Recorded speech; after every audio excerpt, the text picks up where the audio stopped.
आपकी पुत्र वधू है वो करवा चौथ के व्रत रखते हैं? सिंदूर हो नहीं। या बिंदी हो या चूड़ियां हो, ये हिंदू संस्कृति का प्रतीक है। इन चीजों को अब तक क्यों नहीं छोड़ पा रहे हैं हमारे लोग? ना तो सच है कि हमारे पूर्वजों को जलील किया गया है, आज तक जलील किया जा रहा है।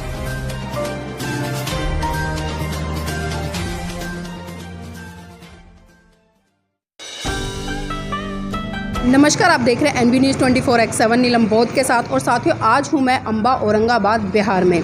जी हां, वही बिहार जो कि ऐतिहासिक पृष्ठभूमि से भरा पड़ा है। अगर जहां जहां आप नज़रें दौड़ाएंगे आपको बुद्ध की विचारधारा, बुद्ध के सिद्धांत, बुद्ध के अवशेष यहाँ पर बहुत बड़े स्तर पर देखने को मिल जाएंगे। परम पूज्य बाबा साहब ने एक बार कहा था कि भारत में जो बौद्ध धर्म की जड़ें हैं वो सूखी नहीं है बल्कि वो अभी हरी हैं, और उसका जीता जागता उदाहरण साथियों आपको बिहार के बहुत सारे ज़िलों में देखने को मिल जाता है। और उसी कड़ी में आज हम औरंगाबाद ज़िले में हैं जो कि अम्बा में है। तो आइए आपको मैं लेकर चलती हूँ। यहाँ पर एक भव्य और विशाल बुद्ध विहार का निर्माण किया गया है। और उससे पहले आपने देखा होगा कि ऊपर जो भव्य और विशाल मूर्ति महाकारुणिक तथागत बुद्ध की बनी हुई है किस तरह से संदेश दे रही है। तो आइए मैं आपको एक बार अंदर लेकर चलना चाहती हूँ। जो यहाँ की प्रबंधक कमेटी है उससे रूबरू कराने का प्रयास करूँगी और जानना चाहूँगी बेसिक जानकारियाँ यहाँ के बारे में कि इस बुद्ध विहार को बनाने के लिए इनको प्रेरणा कहाँ से मिली, किस उद्देश्य को लेकर इन्होंने ये बुद्ध विहार बनाया।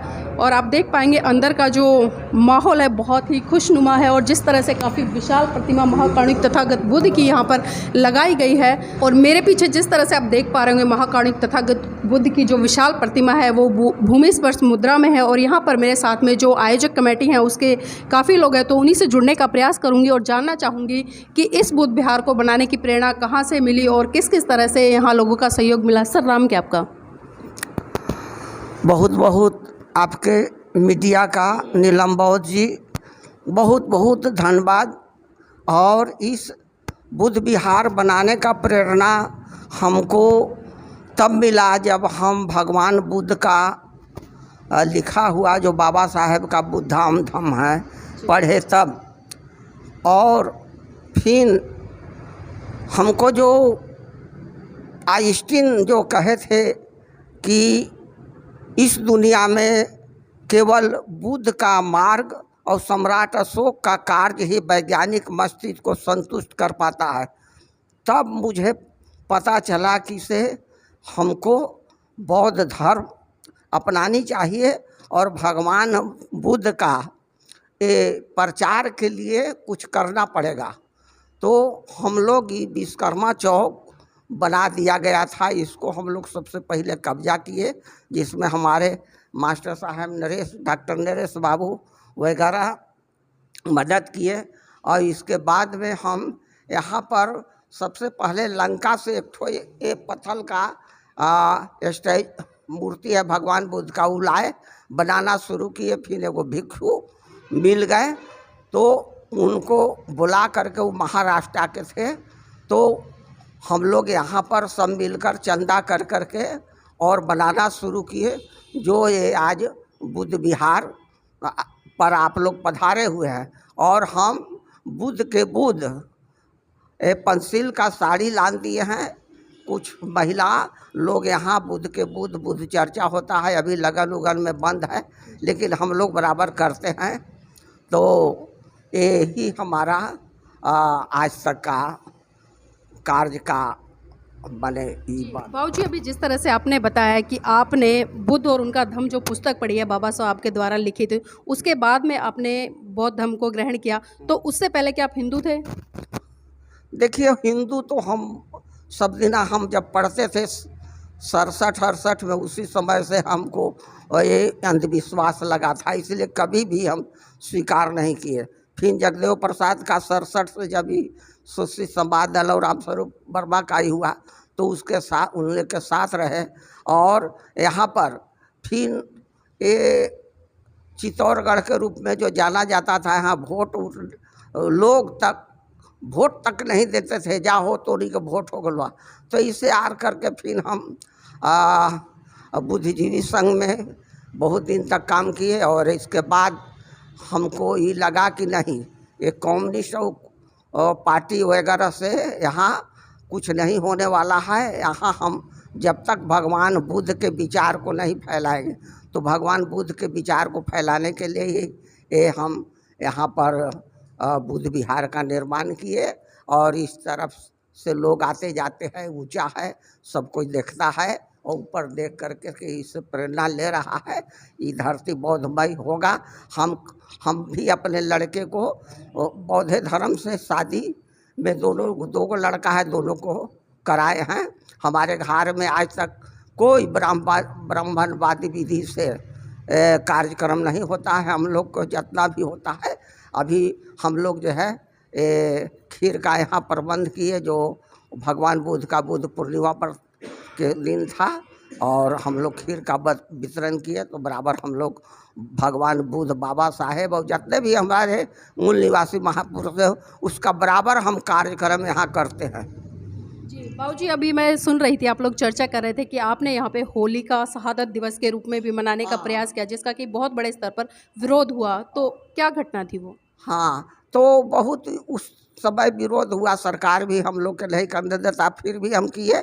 और इसके बाद में हम 5 साल होलिका शहादत दिवस और महिषासुर शहादत दिवस भी है, उसके बाद हम मनाना शुरू, चूँकि फागुन में पूर्णिमा को होता है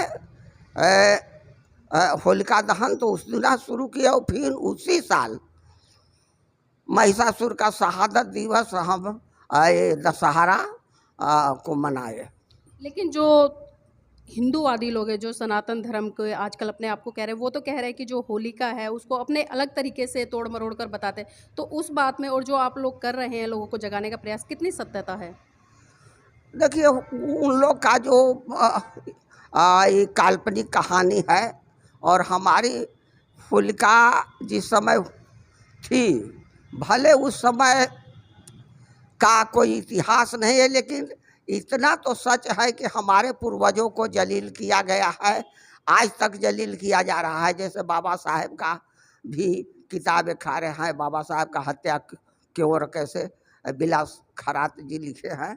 तो इस तरह से जगदेव प्रसाद का हत्या हुआ, तो इससे हमको लगता है कि निश्चित रूप से वो ऐतिहासिक पात्र नहीं होते हुए उनको हत्या किया गया है। इसी कड़ी में मेरे साथ में कमेटी के और भी लोग हैं, उनसे भी जुड़ने का प्रयास करूंगी और जानना चाहूँगी, सर जिस तरह से इस बुद्ध विहार की स्थापना हुई, तो किसी तरह की प्रॉब्लम आई या इजीली आप लोगों ने इस काम को कर लिया? नहीं, हम लोग तो खैर सबसे पहले हम आपके चैनल को धन्यवाद देते हैं कि आप दिल्ली से चलकर हमारे अम्बा बुद्ध विहार, सम्राट अशोक बुद्ध विहार में पहुँचे हैं, इसके लिए हम आपको आपके चैनल को धन्यवाद देते हैं।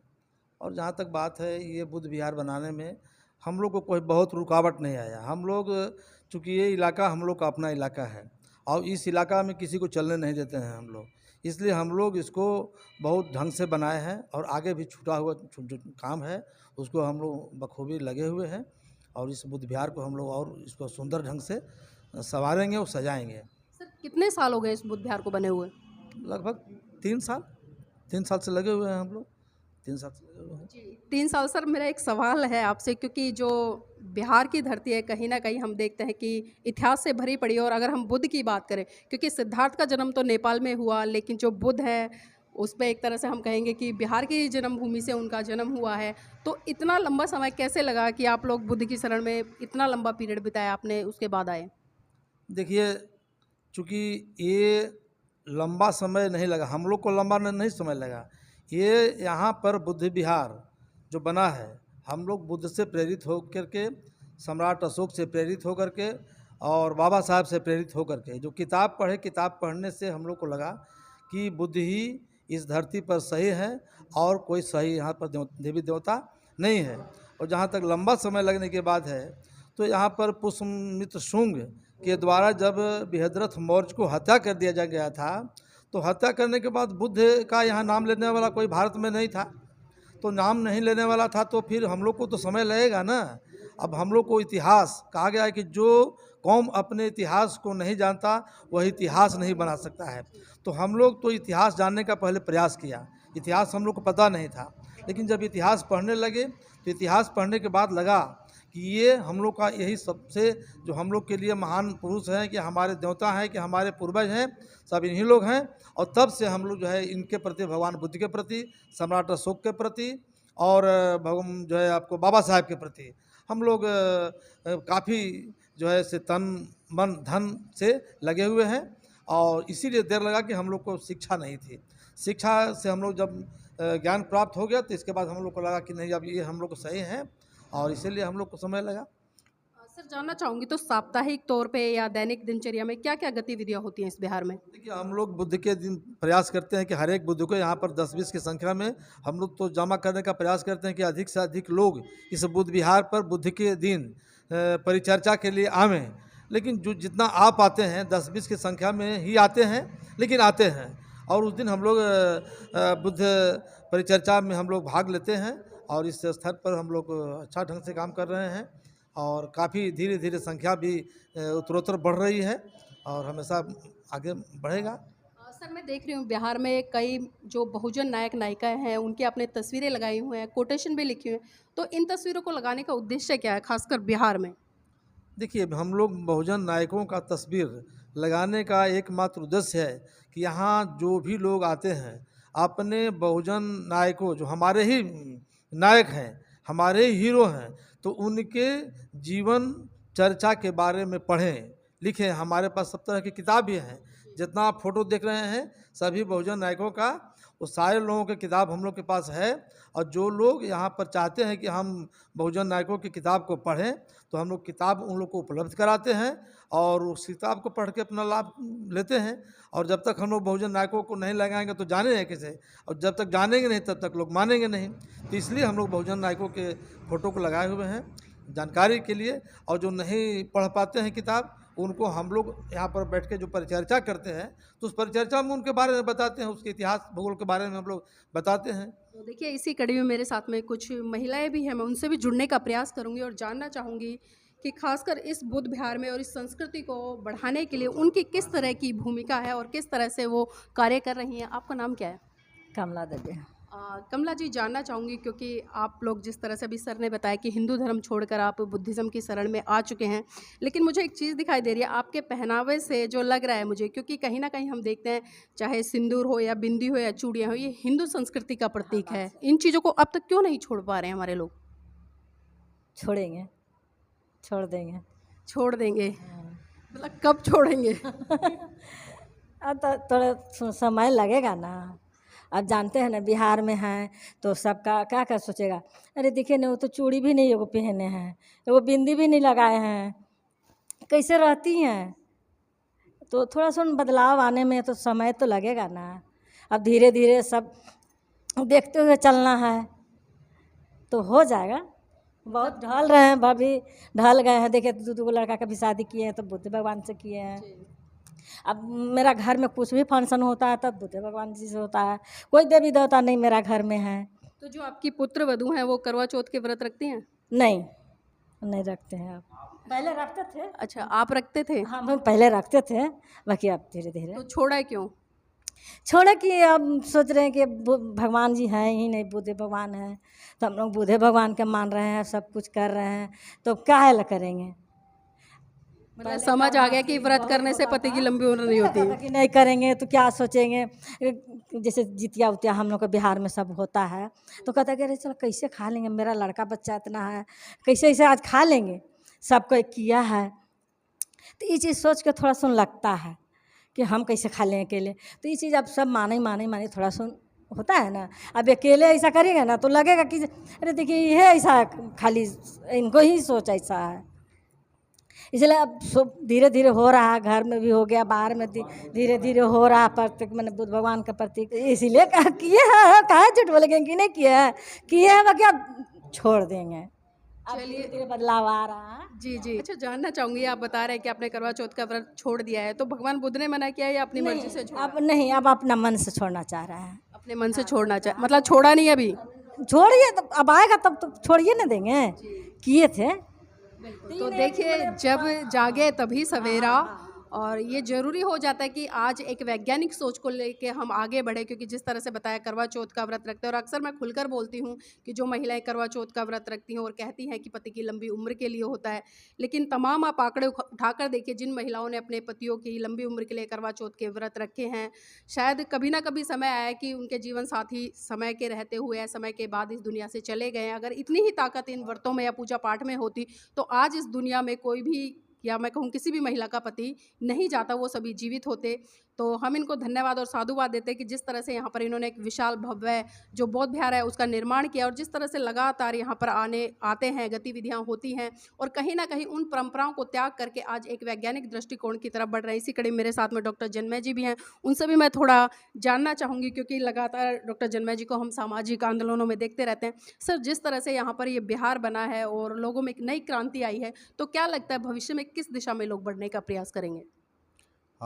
विहारों का उद्देश्य पहले तो यही था कि वहाँ से बुद्ध की जो देशनाएँ हैं, बुद्ध की जो शिक्षाएँ हैं, उसको जनमानस तक प्रसारित किया जा सके। पहले बिहारों में भिक्षु वास करते थे, भिक्षु वहाँ अध्ययन करते थे और वर्षावास के तौर पर तो विशेष तौर पर बिहारों में रहते थे, अध्ययन करते थे, वहीं से शिक्षाएँ प्रसारित करते थे। बाद में वो जो है कि चारिका करते हुए देश में घूमते थे, कोने-कोने में जाते थे।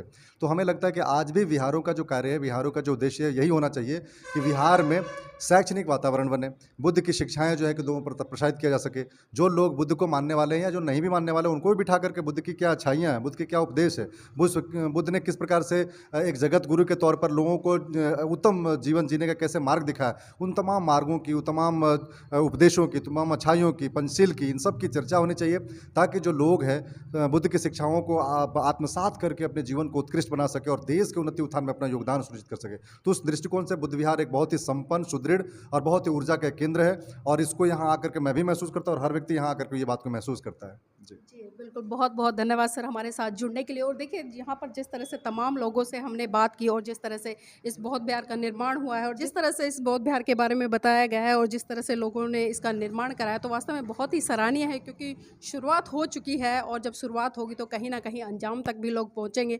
और आज जिस तरह से महिलाओं ने बताया कि रूढ़िवादी परंपराओं का त्याग करके आज वो बुद्धिज़्म की तरफ बढ़ रही है, कहीं ना कहीं एक वैज्ञानिक सोच को अपना कर अपने परिवार का, अपने समाज का और इस देश का भी कल्याण करेंगी। तो ये ज़रूरी हो जाता है कि हमें इन पाखंडवाद से बाहर निकलकर एक वैज्ञानिक सोच को अपनाना चाहिए, ताकि हम सही तरीके से देश के विकास में अपनी उचित और सही भूमिका निभा सकें।